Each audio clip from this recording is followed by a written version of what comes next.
Good morning mga brads! For today's vlog ay nandito muli kami ngayon sa San Juan Elementary School. Dito sa classroom ni Mrs. para maglagay nga kami ng mga linya dito sa kanyang whiteboard. Kailangan na nga itong malagyan ng mga guhit kasi magsisimula ng magsulat ang mga bata na kanyang tinuturuan sa kindergarten. Tinawagan nga ako ni Mrs. sa cellphone para magpatulong siya sa paglalagay ng mga linya dito sa whiteboard.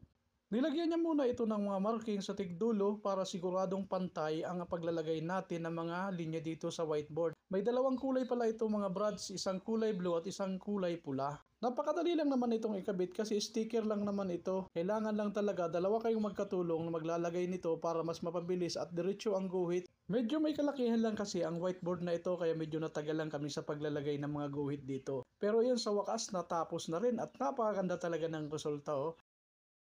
Natapos na rin mga brads at mission accomplished na tayo at nakatulong na naman tayo.